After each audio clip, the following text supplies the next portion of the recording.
Hey, I'm Daniel Berger, and this is Adventures of a Real Estate Broker. Welcome to the podcast where Metro New York real estate meets great stories and a douse of humor. Forget the dry sales talk. Here we dive into the fun and unexpected moments of real estate. Join me each week as we explore Westchester, Long Island, the Bronx, and more. You'll hear about the people, the places, and the crazy situations that make this industry so interesting. Thanks to our sponsor, Remax Prestige Properties, we're ready to share the lighter side of real estate. Whether you're a pro, a buyer, or just curious, we've got something for everyone. Ready for today's adventure? Let's get into it.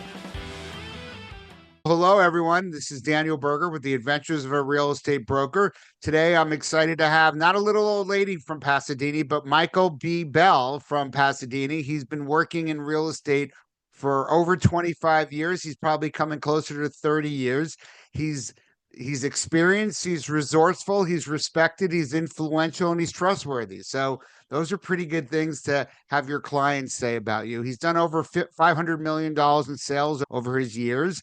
But he certainly has war stories of things that have happened along the way in market craziness. But he's written a book. It's a #1 seller on Amazon and Barnes and Noble, and it's it hit #3 on the Wall Street Journal bestsellers list.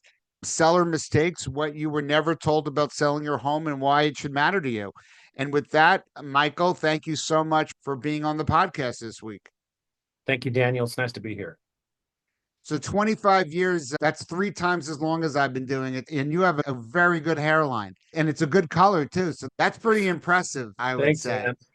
man. You've been in a couple of you generally are a broker, right? So wherever you go, you're either a team lead or you're running the show. Is that fair to say? Used to, and now I really don't want to manage people. So I actually am very streamlined. It's just me and an assistant. And my assistant during COVID moved away, but I've kept James on, and he's been with me for 11 years. So he's kind of like a virtual assistant. I feel bad for making him drive all the way to Pasadena and back. It's a 2.5 hour trek. So it's just me and him, and mostly seller representation in the greater Pasadena area.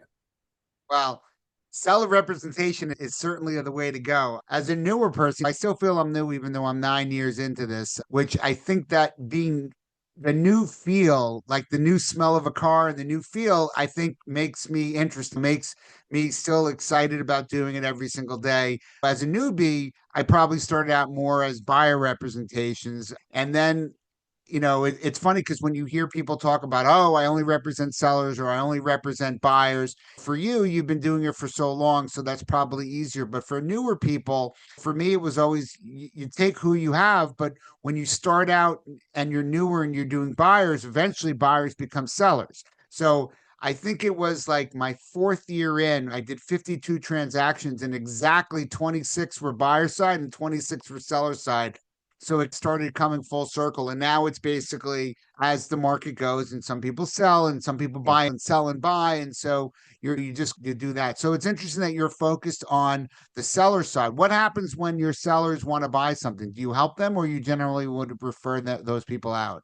I usually help them, or I refer it out. It really depends on the situation. So I do a lot of my marketing and referrals come from attorneys. And in those situations, usually somebody has passed away, or they're moving, or they have to sell, they're getting divorced. Most of the time, those people are not going to be buying something locally. So they're Right. moving. Okay, And cool. #1 on the Amazon and Barnes and Noble list is quite an accomplishment. I think I forget the number. Was it like 40,000 copies? Is that how many books have either been uploaded or downloaded and or purchased?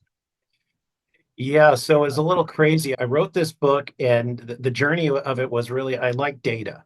I love data, and the National Association of Realtors puts out a ton of data every year. Most people don't read it. I read it, and I was astonished as to why people pick realtors, how they do things. One of the things I want to go back to is you were talking about brand new agent.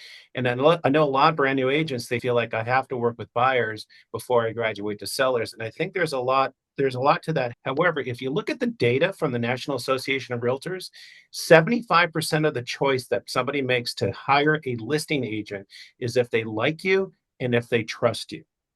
I think a lot of brand new agents who they just feel like they have to go through the buyer stuff and work with buyers, and they just feel like, oh, there's just no way they're going to hire me.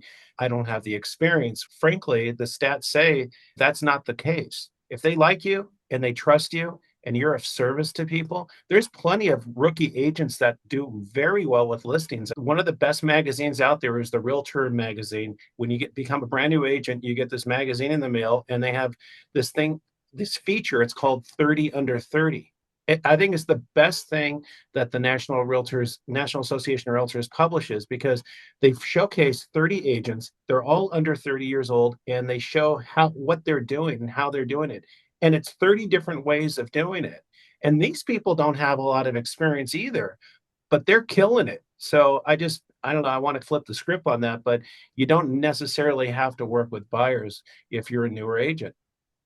The other thing though is about newer agents is, so I'm older, but was a newer agent, right? So certainly, I think being a newer agent but having age and or experience in other industries certainly makes you a better real estate broker because you're dealing with people, right? So I think a lot of what we do deals with personalities and people more so than what the architecture is. So Sure. it's more dealing with people. And so the only thing I would say about a younger person is that a younger person maybe has never purchased a house. A younger person might be still living at their parents' house, right? So they haven't really gone through the steps. So you can be new to real estate, but not new to life, and being able to help to carry the room, to hold the room, and to make people Yeah. understand that you do have their best interest and you know what you're talking about. And a lot of it is also the network, right? So a lot of why I think good real estate agents work is because they're if you're I'm in a lawyer state, so I'll recommend lawyers that are going to help with the deals, and if it's inspectors and title people, and so I'm trying to align myself with quality people to help with the whole process. So that's part of it as well. It doesn't always have to when you're younger. Listen, it's really how you carry yourself, right? You can be if you're 23 years old, but you know what you're doing, and you're working with people that can help you understand what's going on, then you're going to do fine. So it's what people see in you. Yeah. And I think the age thing there is some age bias out there, of course. I'm 55 years old. I get hired because oftentimes it's just my age. They see me and they know that I'm experienced and stuff like that. I think that with what's going on with the commission lawsuit, the National Association of Realtors lawsuit and the settlement, I think it's unfortunately, I think it's really bad for the industry, because a brand new agent, somebody who's 23 years old, now has to sign a buyer broker agreement with the buyer, and if that agent can't negotiate the commission to them, then the buyer has to pay it. And that's tough. I think more and more buyers and sellers want more experienced people. And I think also the older set, at least what I'm seeing in the Pasadena marketplace, the older agents that have been around for a long time, this business has gotten so complex that people are retiring. They're getting out of the business. And I know that the California Association of Realtors was expecting a 10% drop in membership, and it's at 15. And I wouldn't be surprised if it continues like that. I also think that there's opportunity there if you're a newer agent, because with this lawsuit is forcing people into teams. And I'm sure you have teams out there too, but we're seeing more and more formation of teams, just because what we do is so complex now. We have so much paperwork. There's so many moving parts that you really, in a way, it's important to have a team and or really specialize. Like what I do, I don't have a big team. I just have an assistant, but I'm a 5 mile radius broker in the greater Pasadena area, focusing on sellers. And with that, I work 50, 60 hours a week and I crank it out. That's manageable, but grabbing a little bit of this and grabbing of that and running all over the place is just not very manageable for my thing, unless I formed a team. And I'm not necessarily into teams. I have my own opinion of teams, but that would be the next level for me if I wanted to really increase my income, is to form a team. And we can chat about that if you want, but Well, I'm not I interested in don't. managing a bunch of people. So the funny thing is, so I'm a broker owner, right? I actually bought a Remax franchise so that I didn't have to listen to other brokerages tell me what rules I had to follow that weren't laws because that's the way that they did it.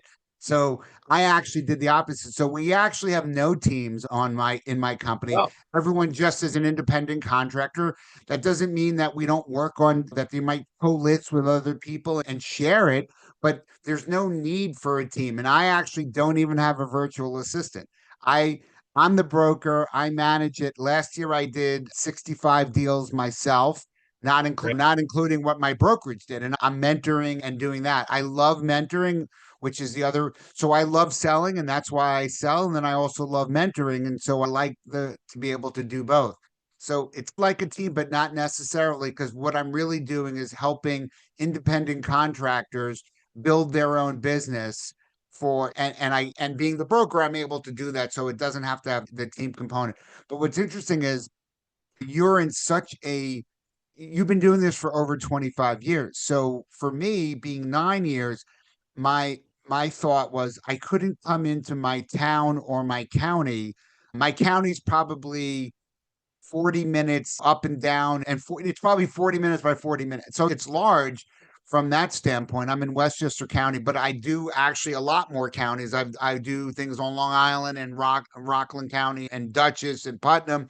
So it's a little different than yours when you're able to be really laser focused on a very small area. I'm actually more broad where people call me and say, oh, I have a house to sell, or I'm looking. A lot of times people look in one area and then based off of economics, they're in Yeah. another area. And I do, my record for showing someone houses was 205 houses over 13 months. So that's actually one of the stories that I have in The Adventures of a Real Estate Broker, which is hopefully going to be finished later this summer. And then we'll have our book party and be able to have that out. But I wasn't going to fire them. And their area wasn't so big, but that client ended up paying cash 1-1 for a house. They then referred another house that's 1 million. They referred three people to me. So yeah, you have to do it, right? So that's one of my war stories. I know that you have war stories as well, but I am interested in your seller mistakes and how you went about writing the book, and also how popular it is. So clearly you obviously I had a hit nerve. the nail on Yeah. the head because it's something that resonates with people. I just had a brokerage in Puerto Vallarta ask for me to send them 20 books that were signed, and they paid for it all, and I shipped them down to Puerto Vallarta. They want to use it for educational purposes for their agents in Mexico. Who would have thought, right? I was really surprised with that. But so the book basically, so I wanted to be the guy that wrote the white paper on real estate because it seemed like every office meeting I went to, and we all know about the industry, they all tell you to do open houses and you need to do print ads and you need to do mailers and dual agency and all these other things. But what's interesting is that the statistics behind all of that doesn't prove any of that. It doesn't say it's actually good for the seller. It's actually good, really good for the realtor.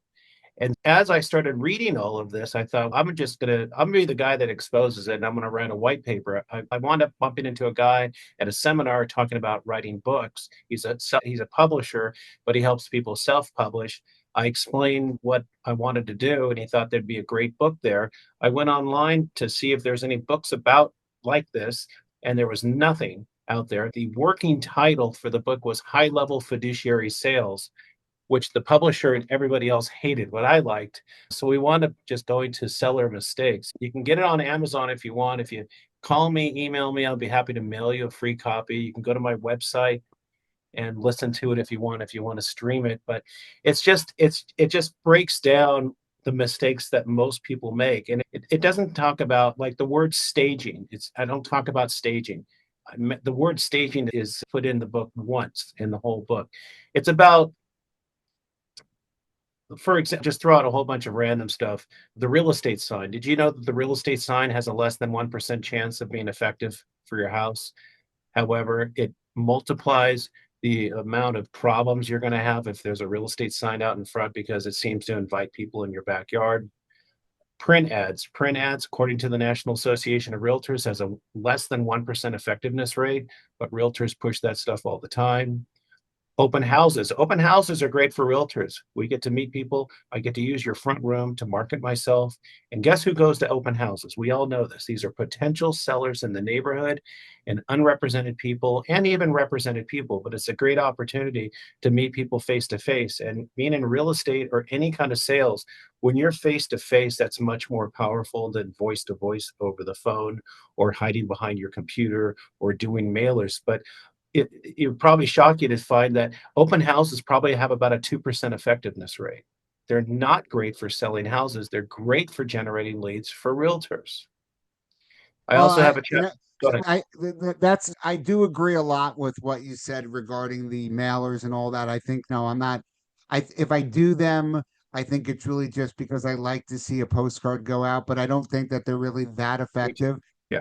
I actually am on, I personally have three of my CVS stores. I actually am on the wipe display near the pharmacy. And what's interesting is my clients always take pictures there of them with my wipes, giving out wipes, because I know that's a line that people have to stand on. So they're looking at it. It's probably more vanity. What is, it's also, I put them in the town that I'm at where I live so that more people can see, yeah, he's a real estate agent where and it's not that expensive. But mailers, I totally agree. The open house issue. So I don't know no, no, you're a numbers guy. So if you say it's 2%, I won't argue the 2%.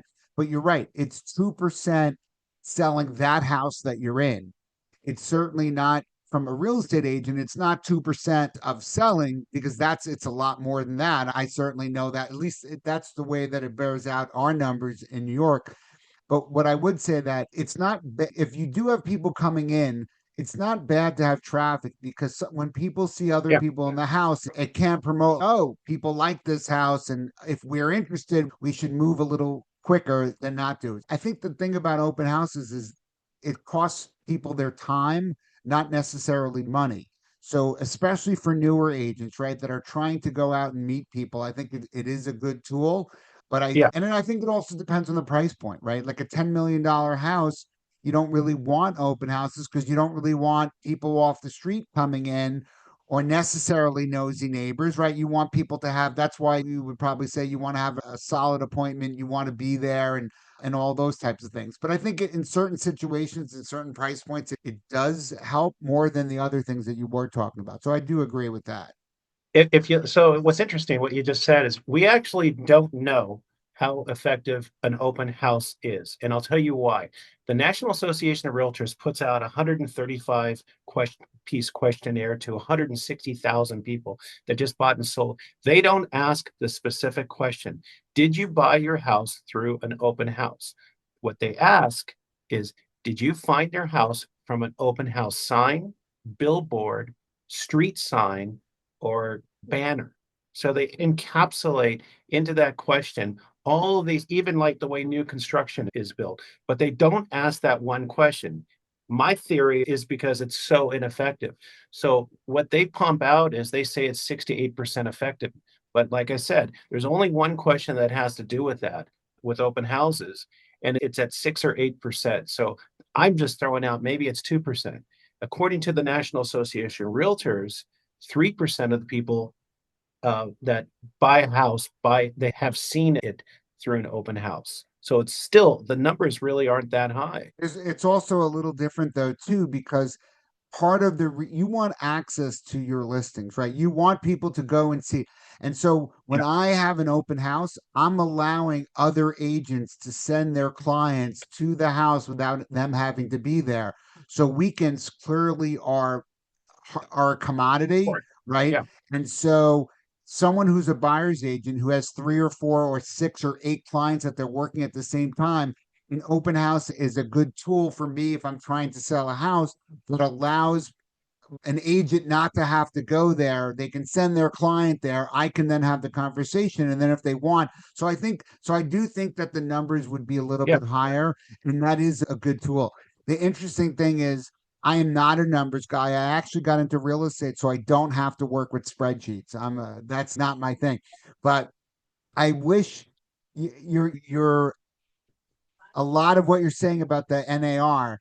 I wish they only cared so much about the lawsuit because I'm a little sour on the National Association of Realtors because I really think that they sold realtors down the river because they were more focused on not on staving off their lawsuits and hemorrhaging money than they were really protecting our interests, right? They work for us, not necessarily buyers and sellers. They work for the realtor, and they really just went for a quick settlement as opposed to what made sense. Because my view is they basically the lawsuit was it Kansas City, Missouri, I think, where somehow they found a book of business where all of the commissions must have been similar. If they weren't similar, then I don't know why they lost.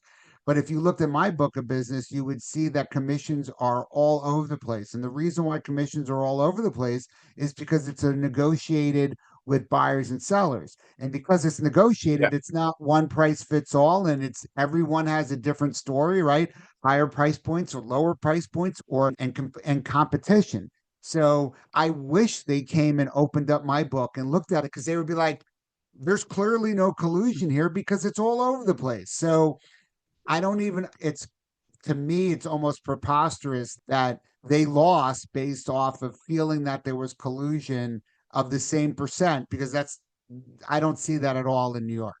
It's hard to convince a jury that about what was going on because nobody on the jury could own a house.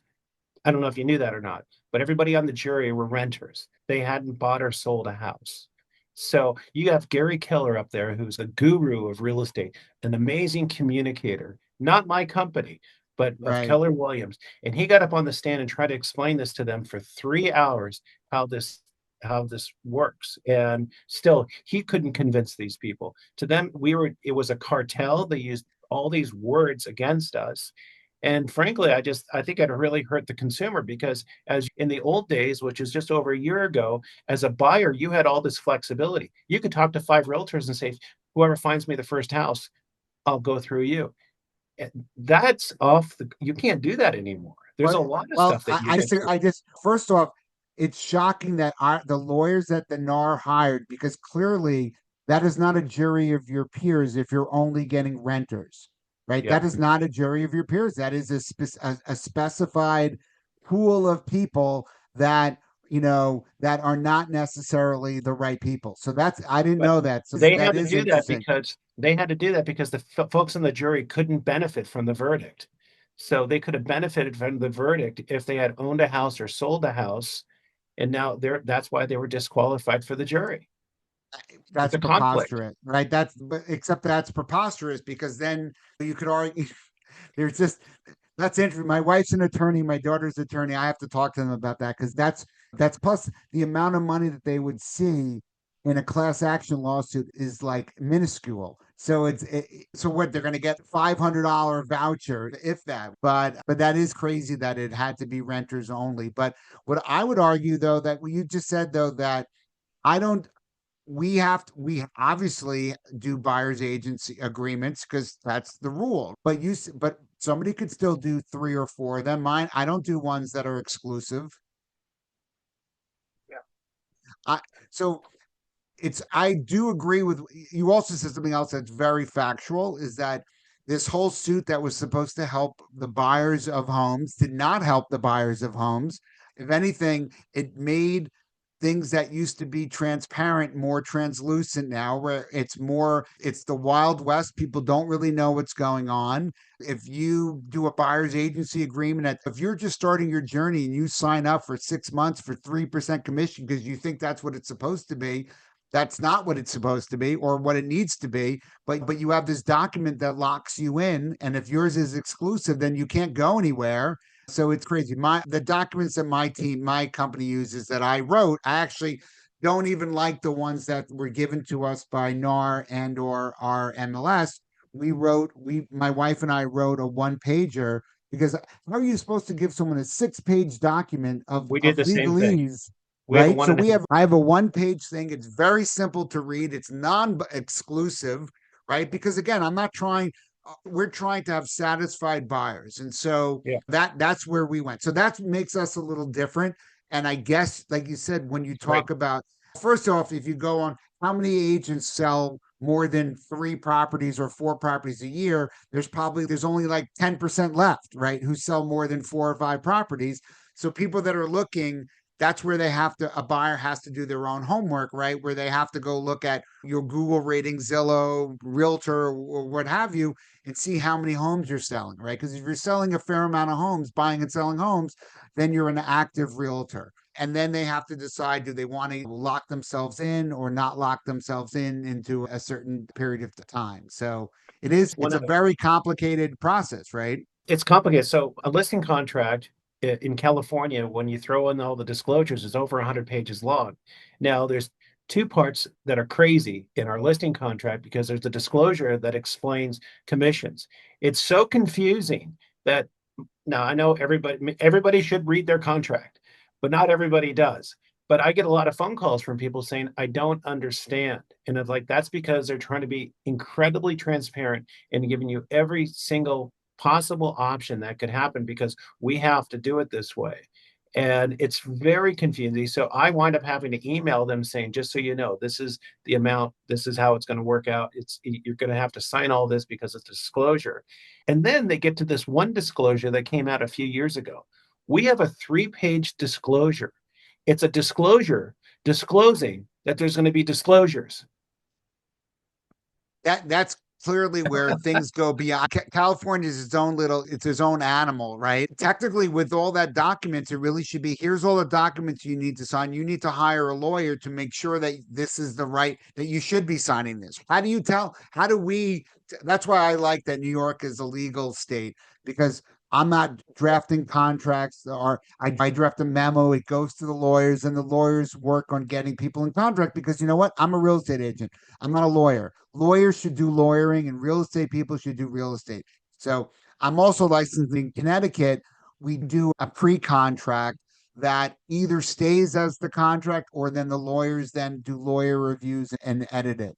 You don't have to do that, but many times it's done. But I certainly like in New York, where it's simpler, where I don't do the lawyering. We bring lawyers Yeah, in to give legal advice to buyers and sellers. yeah, yeah, It's crazy. So give me some more tidbits about your book and how yeah. you're number one on Amazon. Because I don't want to beat you, but if you're number one on Amazon and I can be like number three, four, five, that's okay for me. There's enough room in Well, this space for both of us to be successful. if you've got a book, you need to promote it because to get to number one, it's within a certain amount of time. So definitely follow some advice from online people or hire a part-time publisher that can help boost it so you can get to a whole bunch of reading groups and stuff like that. My book just kept taking off and just kept going and going. And it hit 35,000 downloads and purchases over the span of it was about a month. And it Wow. just took off. I want to give you a real interesting tidbit. And this will help people that are just getting into the business, rookie agents. So, the National Association of Realtors says that 75% of all home sellers interview only one agent. And I don't know if they necessarily interview, but they have somebody in mind, or they just don't interview other people. If maybe they hire a friend or a family member. Only 10% of all home sellers interview three or more. And then another crazy stat is 75% of all home sellers don't use their same agent again. So we can dissect each one of those, but the fact that 75% of all home sellers only interview one person, I think that should give any agent a lot of hope. You just need to get out there. I tell people all the time, agents all the time, secret agents make no money if you're a secret agent. Yeah. Tell people you're an agent. Tell them you like to help people. Get them on the database, send them a birthday card, send them a Christmas card, send them a Hanukkah card, whatever. But stay in contact with people. I like to say this business is so easy that it's hard, right? I mean, Yeah. really, it is a relationship business. You don't need to do 40, 50 things. Do two or three things really well. Be a human being, be of service, stay in contact with people. I'm going to sell, I'll do 60 transactions this year. No frills, no Google ads, no Facebook ads, no big mailers. It's just being a human being, making sure I have lunch and dinner with people or offer.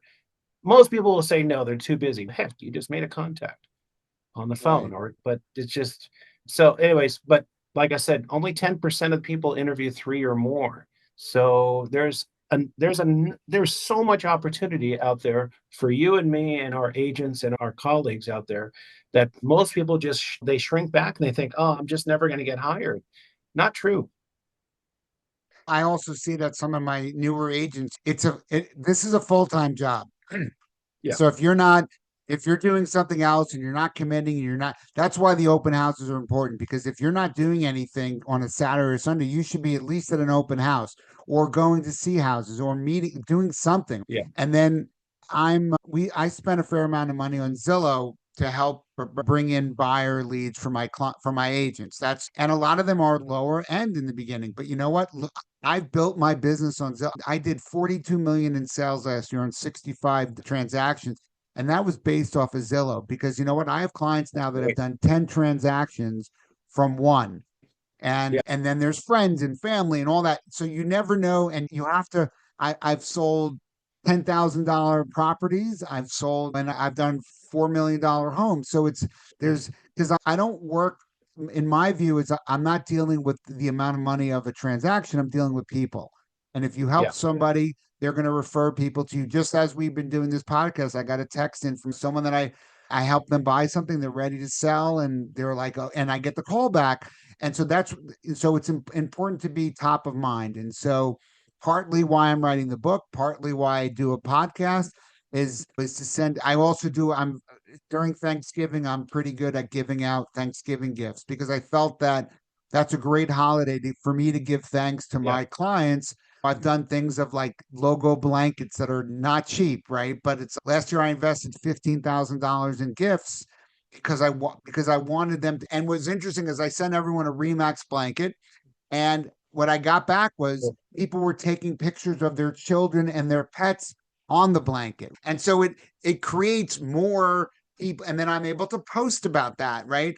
And other clients are like, "Where's my blanket? I want the blanket," right? And it's all about connecting with people and letting them know that you appreciate their business. We know that they can go somewhere else. I yeah. truly appreciate when people work with me as a buyer or if they work with me to sell. I'm thankful, and then it's my job to do the best that I can do. Yeah, and those stats I was talking about, the last stat was 75% of clients don't use the same realtor later. There's a number of reasons for that. Of course, one is maybe the agent isn't even in business. The National Association, this is a crazy stat. The National Association of Realtors says that 87.5% of all new agents won't be in the business in 5 years.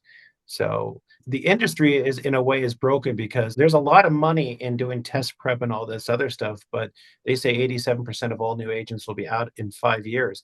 But the other thing is that people just don't follow up. It's easy just to email people a newsletter or something like that, or maybe a postcard. But I'll tell you, the agent that picks up the phone and calls them is going to win their business almost all the time. So I always tell agents, pick up the phone, touch base with people. They're not going to sit there and ask you for all this data. Just be a human being and reach out. One of the other things that I wanted to say was, what I used to be a Keller Williams, and I think the world of Gary Keller and his book. And what I learned when I was there is that the two top things you should be doing as a real estate agent, top two things: leads, working on leads, and lead follow up. This is our business. You should be working on leads and then following up. If you're doing those two things, you're in real estate. You're going to be selling a lot of real estate. Just stay in touch with people. It's like I said, it's so simple, it's hard. Well, one problem is that there's a low end barrier to entry, right? Oh, yeah. You take that test, it's $200 to take the test or the class, and then you take the test. Now you're an agent, right? Okay, now you got to, but that doesn't, and how do you even know that you're going to be good at it? Are you a people Yeah. person? People see that, oh, I love watching $1 Million Listing too. There's certainly great television shows. It's not exactly what we do in our It's business. not. It's horrible. $60,000 sushi cocktail parties or whatever. And a But torn t-shirt. Yeah. exact Totally right. unprofessional.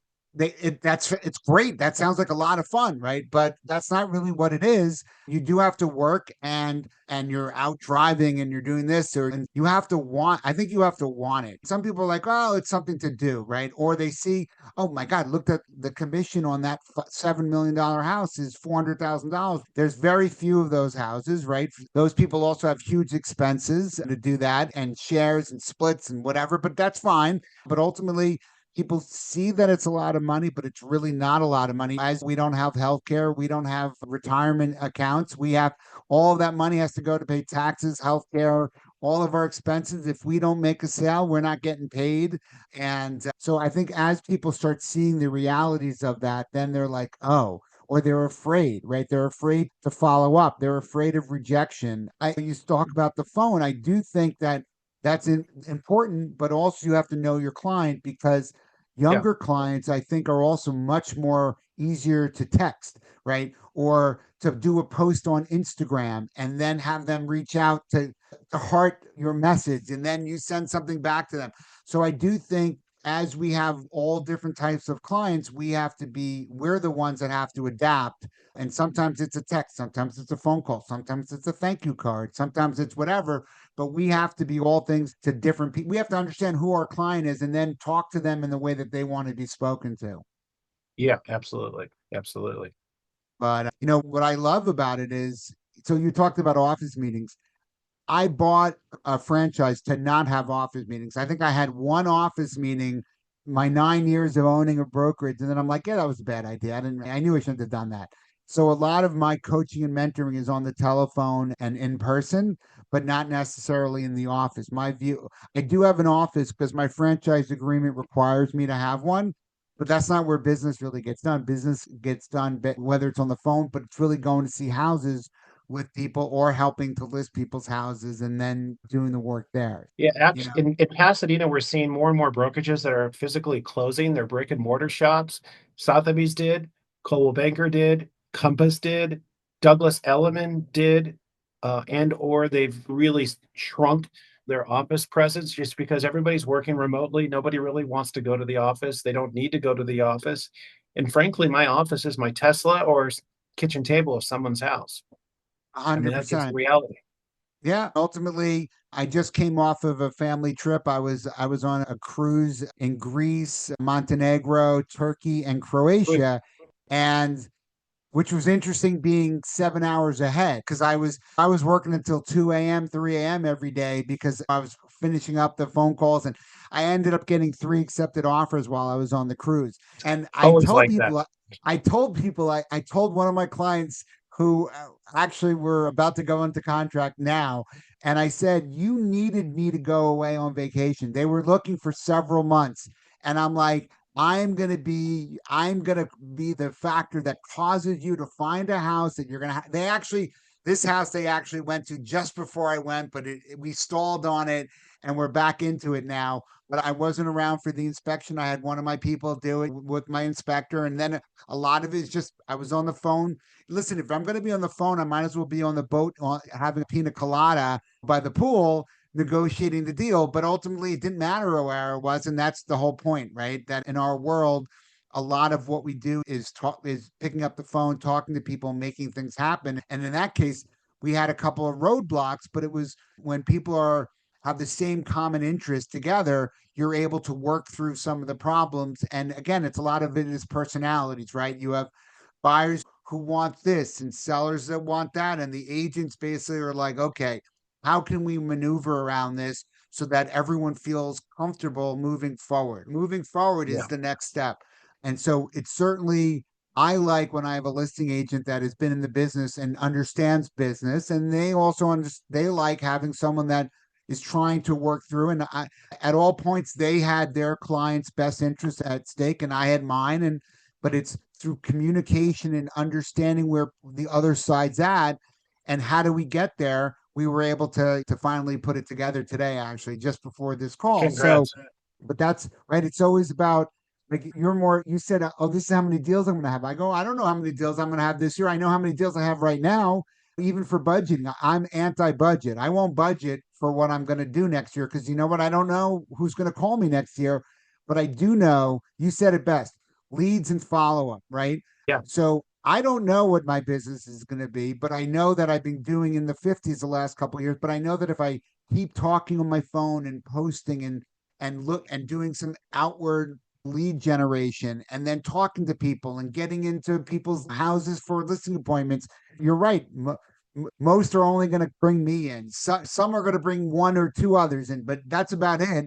I'll win more, I'll lose some, but that's okay. And it's all about you want to step up to the plate and be able to play baseball. I want to throw out a little tip in case you have newer agents that are listening to this podcast. And I'll tell you something that's made me probably $1 million over the last 15 years when I first learned it. And I learned it from Keller Williams. I give a lot of credit to their educational stuff. But when something good happens with your client, say they sign a listing, say you've got an accepted offer, say the buyer has removed their contingency, say the deal has closed, or say that there's just some really good news. I always tell myself, don't be a secret agent. I ask my clients, by the way, do you know anybody who could use my help?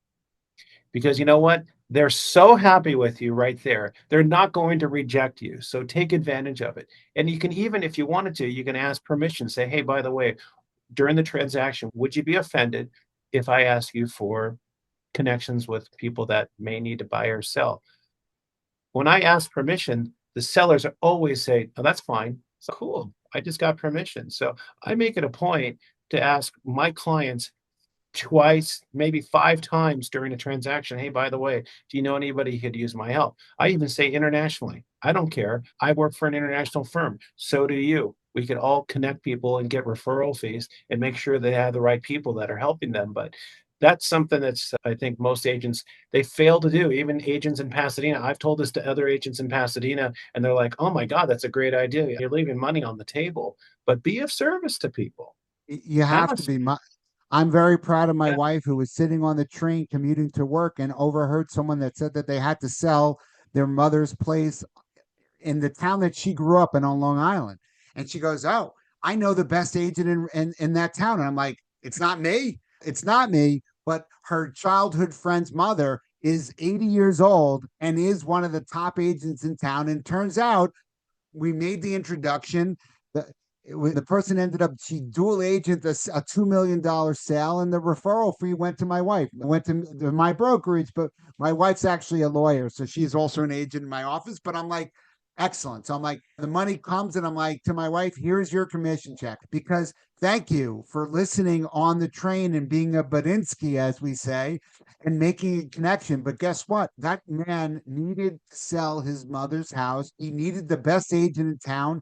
He yeah, brought in 5 people to interview, and he hired the one that my wife referred, because she was definitely somebody that met the needs of their family. So you have to ask, and many people don't do that. you I gotta always ask. ask, if you're selling your house, where are you going? What are you trying to do? And I've referred people all over the country and all over the world because And they have to go someone. tell people you have a fantastic network. I know somebody in New York. I know people all over the place. I really do. And if you don't, you can find them. You can Well, find the also, top agent. right. And then you find the person, you also make sure that you want to be part of the conversation of the buying or the selling, because then your clients know that you're going to help them and not just drop off, and make sure that they're protected and that things are happening. And so I Yeah, agree. And many people don't ask. And just like you have to follow up with your leads, you have to follow up with people and always let people know, I can help you buy or sell anywhere in the world. yeah, yeah. Awesome. Exactly. Well, Awesome. Michael, I think you and I could probably talk for hours. We probably didn't even touch the surface on all the numbers that you had prepared for the call today, which is good, but because you'd school me with the numbers. But I want to thank you from coming on from Pasadena. I think in the end of the day, we're just two agents and just working with clients, and we have a lot of the same issues and experience that we're getting, and being respected and being influenced and trustworthy. All those things work on both coasts, right? To Awesome. promote. Great job on your book, Seller Mistakes. So, what you were told about selling your home and why it should matter to you. You Number can one find it on on Amazon. Amazon if anybody wants to At buy number it or one they on get. Amazon and Barnes and Noble. That's fantastic. I appreciate it. And thank you so much for coming on and for all your Thank time, and you. for And congratulations on everyone. all your success. Thank you. Same to you. So thank you everyone for listening in on this week, The Adventures of a Real Estate Broker. And until next week, we'll see you on the other side. Thank you very much.